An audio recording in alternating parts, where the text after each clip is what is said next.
السلام عليكم ورحمة الله وبركاته.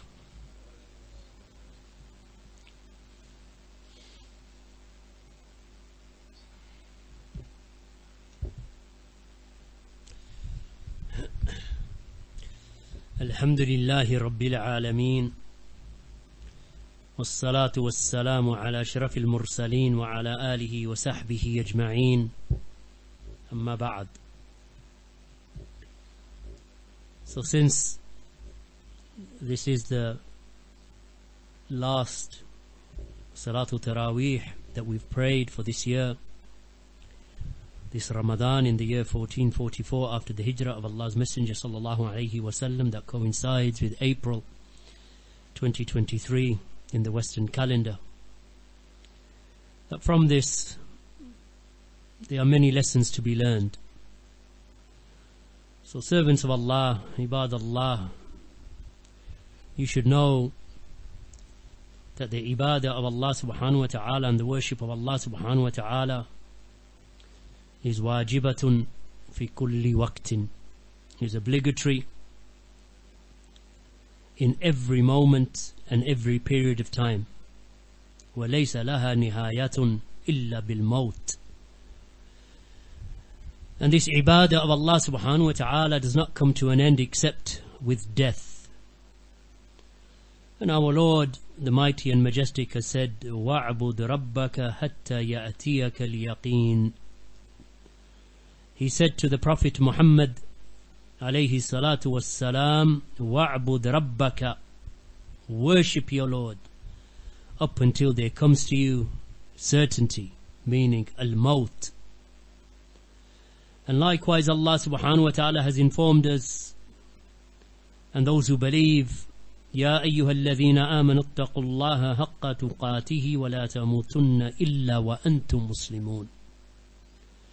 O you who believe, fear Allah, have taqwa of Allah, be dutiful to Allah as He deserves, and do not die except that you die as Muslims. And likewise our Messenger Muhammad sallallahu alayhi wasallam has informed in a hadith collected by Bukhari and Muslim, Bukhari in Al-Adab al-Mufrad, Imam Muslim in his Sahih, إِذَا مَاتَ الْإِنسَانُ إِنْقَطَعَ عَمَلُهُ إِلَّا مِنْ ثَلَاثٍ. That when a person dies, all of his deeds are cut off except for three. And then there occurs, of course, the rest of the hadith, except for sadaqah jariyah, except for that continuous charity that he has left behind, meaning sadaqah that he has given whilst he was alive, and he continues to earn its reward even after his death. And likewise the ilm that he has left behind after his death, that the people are still benefiting from. And children, or a son that he has left behind, or a child that he has left behind, son or daughter, that make dua for him, showing us that right up until the point of death, a person continues to do deeds, righteous deeds if they are believers, sinful deeds if they are sinners, but it does not stop up until they die. And then a person, he is judged in accordance to his final deeds, in accordance to that which he dies upon, because indeed the actions are by their final conclusions. So from these acts of worship, we have the pillars of Islam. And of course the greatest of all of the pillars that enters a person into Islam itself is the Shahadatain. And then we have the 5 daily prayers, and then we have the zakah, and then we have the fasting, and then we have hajj, each one in its time. So the daily prayers, then they are every day. Zakah once a year, fasting once a year, hajj at least once in a lifetime. Likewise there is umrah at least once in the lifetime. And whomsoever is able to come with more, then he is rewarded with more. So in reality, we need to take account of our deeds, and we need to turn to Allah subhanahu wa ta'ala constantly. Abdullah ibn Abbas radiyallahu anhuma, he said that some mushrikun who had committed murder in great numbers and who had committed fornication, they came to Allah's Messenger sallallahu alayhi wasallam and they said, "O Muhammad, whatever you have said and whatever you invite the people to, all of it is khair. But tell us whether we can make expiation for our previous sins." These are mushrikun, pagans, who had committed murder, who had fornicated, committed sins. But they wanted to know from Muhammad alayhi salatu wassalam whether they'd be forgiven, whether their sins will be expiated. Because they understood what he was calling to was good. He was calling to khair. So then the Prophet sallallahu alayhi wasallam, he recited to them that which was revealed by Allah subhanahu wa ta'ala. إن إلا من تاب وآمن وعمل عملا صالحا فأولئك يبدل الله سيئاتهم حسنات وكان الله غفورا رحيما. He recited to them the statement of Allah subhanahu wa ta'ala from Surah Al-Furqan, where Allah said, except for the one who repents and truly believes and does righteous deeds, then they are the ones for whom Allah subhanahu wa ta'ala will exchange their evil deeds with good deeds. And Allah is oft forgiving, most merciful. And this is like the affair of Ramadan. When we invite people to fast in the month of Ramadan and pray in the month of Ramadan and seek forgiveness in the month of Ramadan, then the question, of course, that comes to our mind is, will our Lord forgive us? Then we can recite this ayah to them. إِلَّا مَنْ تَابَ وَآمَنَ وَعَمِلًا عَمَلًا صَالِحًا وَعَمِلَ عَمَلًا صَالِحًا فَأُولَٰئِكَ يُبَدِّلُ اللَّهُ سَيِّئَاتِهِمْ حَسَنَاتٍ. There is no doubt that the one who repents to Allah and believes in Allah and does righteous deeds, then Allah will expiate for them their evil deeds with good deeds. Why? Because Allah tells you why. وَكَانَ اللَّهُ غَفُورًا رَحِيمًا. Because Allah subhanahu wa ta'ala is oft forgiving and most merciful, under the condition that you turn to Him. إِلَّا مَنْ تَابَ. Turn to Allah in repentance and do righteous deeds, because He is most merciful, oft forgiving. And we must continue to be upon this path up until we die, so that when we die, we know that everything is cut off now. It's over, done. When that soul is taken out of your bodies, all of your deeds are cut off, except for those three that we have mentioned. So strive for the rest of your lives and for the rest of the year. And do not be those who are taken in by the glitter and the glamour of this world. Just as the Prophet sallallahu alaihi wasallam said, "Ta'isa abdud dinar." Wretched is the worshipper of the dinar, of the gold coin. And wretched is the worshipper of the dirham. And wretched is the worshipper of the plush cloth. Wretched are these peoples. Allahu musta'an. Why? Because as Allah's Messenger sallallahu alayhi wasallam said, in u'tiya radiya. If he is given, he is happy. And if he is not given, then he is never happy. Because these are the things that make him happy, the affairs of the dunya. The wealth, the possessions, the plush cloth, the silk, the house, the plot. As for the believer, then he recognizes that these are just a means of nearness to Allah subhanahu wa ta'ala. So when he has the dinar, then he gives a portion of it in sadaqah, as zakah, or to the poor, or to the needy. Because he knows that he's not going to take it into the grave with him.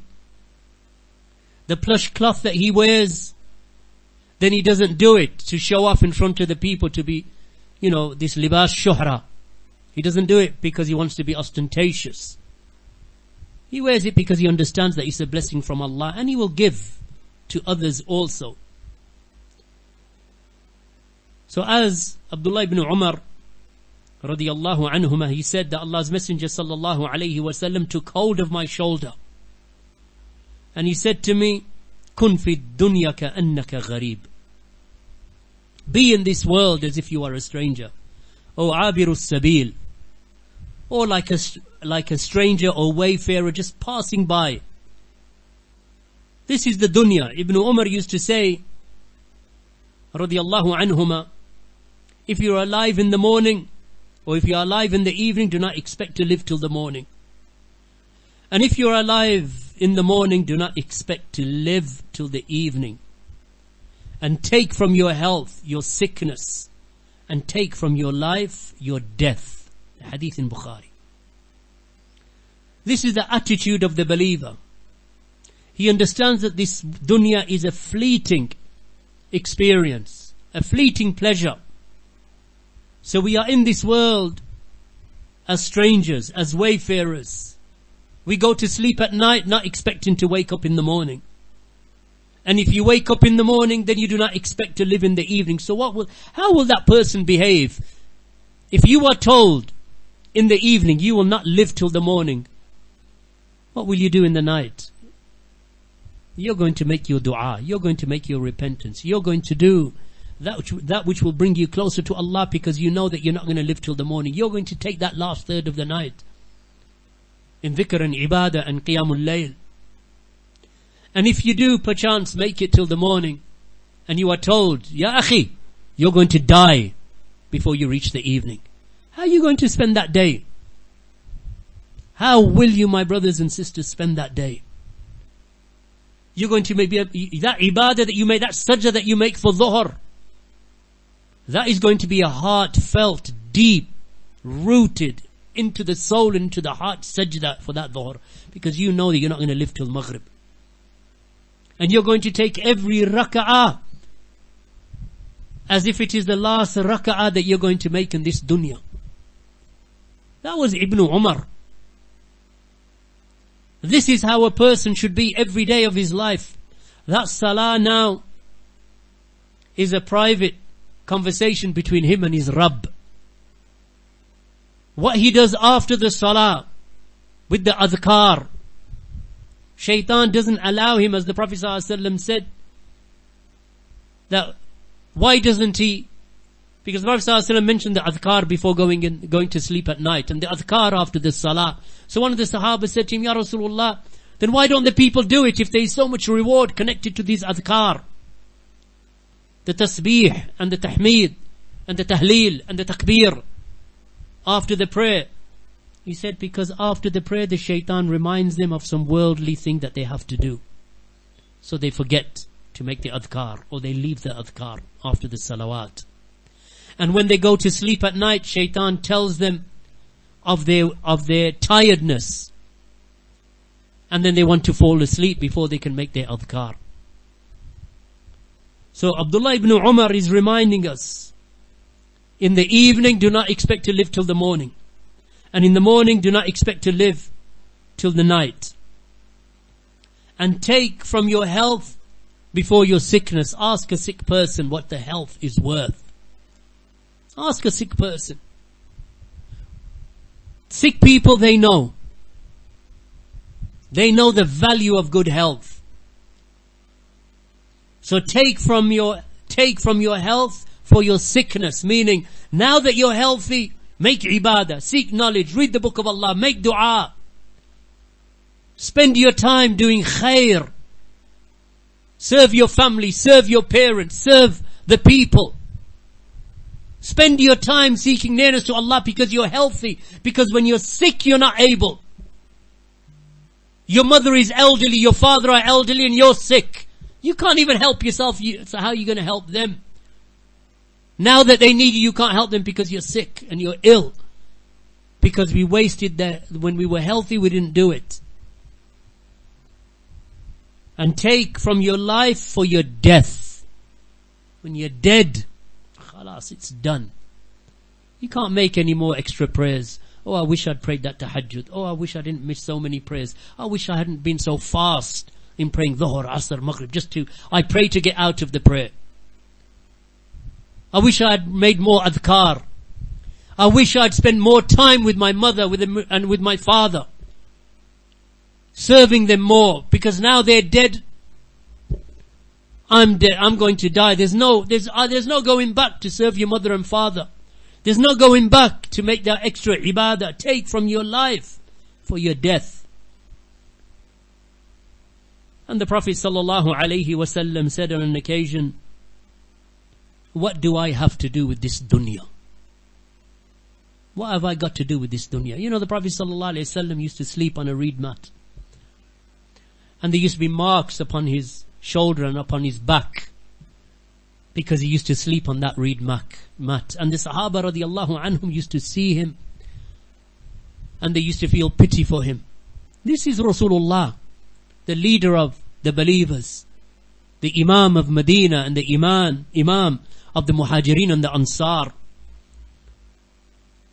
So when they asked him, and they used to say to him, Ya Rasulullah, maybe we can get you something, like a sarir, like a bed, like a mattress that we can get for you. He said, what do I have to do with this dunya? My likeness is the likeness, my likeness and the likeness of this dunya is like a rider traveling on a very hot day. That's my similitude. So he takes shade under a tree for an hour of a day. Then he departs, leaving it, meaning leaving that tree that he took shade underneath it, he leaves that behind him.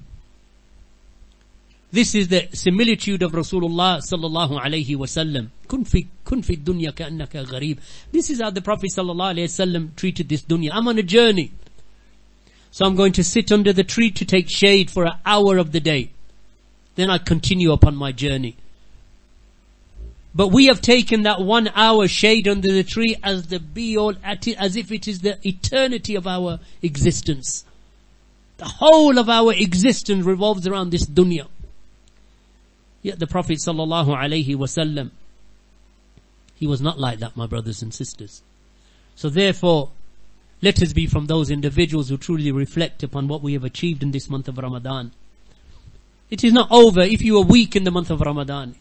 If you did not truly give what you could give of your ibadah, of your goodness, of your ad'iyah and your supplications and your recitation of the Quran and your standing behind the imam. Yes, it's not easy to stand for a whole juz behind the imam. It's not easy. But that standing is rewarded. A reward that you can't imagine. Going hungry throughout the day is not easy. But the reward that is associated with it, you can't imagine what Allah subhanahu wa ta'ala has in store for you.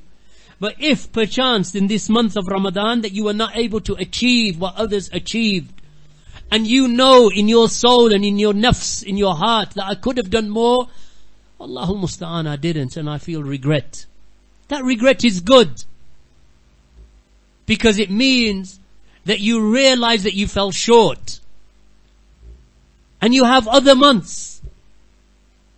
You have Shawwal, and you have the rest of the months of the year, that you can improve yourself and better yourself and turn to Allah and increase yourself in obedience to Allah and keeping away from the ma'asi.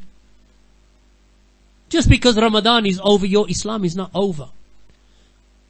Ramadan is over, it doesn't mean that your a'mal, as-salihah, that you can do, the righteous deeds that you can do, that they have come to an end.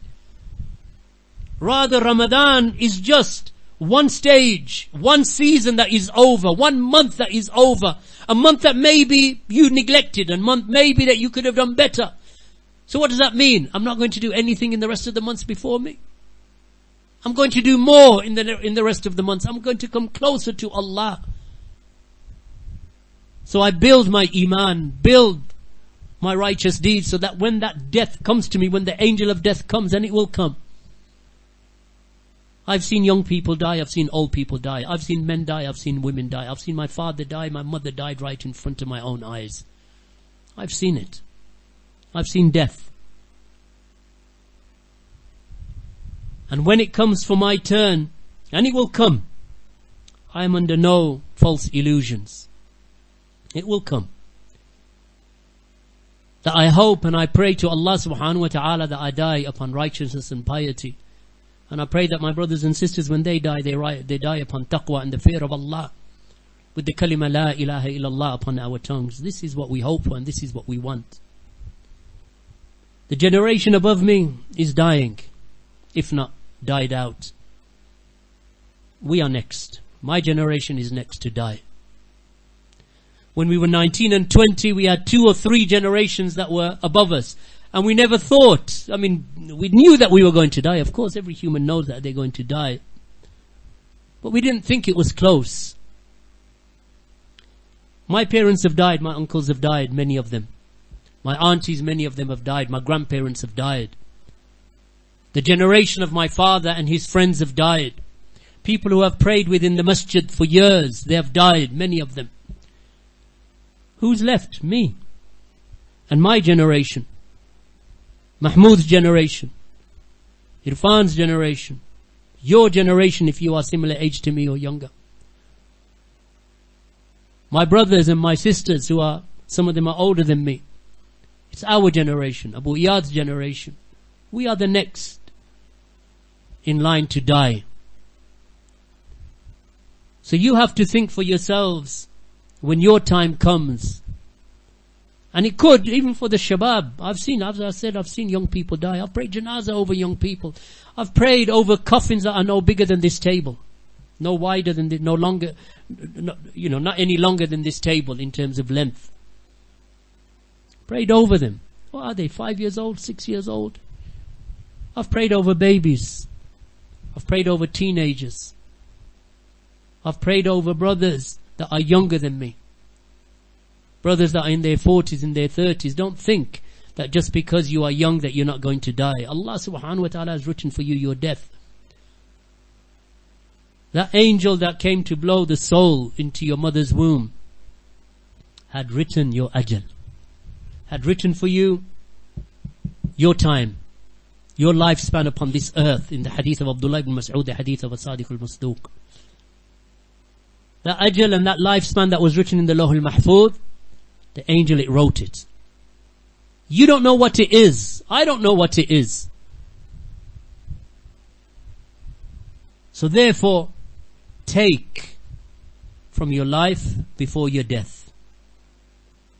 Take from your health before your sickness. And take benefit from these admonitions from Allah and His Messenger sallallahu alayhi wa sallam. Walhamdulillahi rabbil alameen wa sallallahu ala nabiyyina Muhammad wa ala alihi wa sahbihi ajma'een. Barakallahu feekum.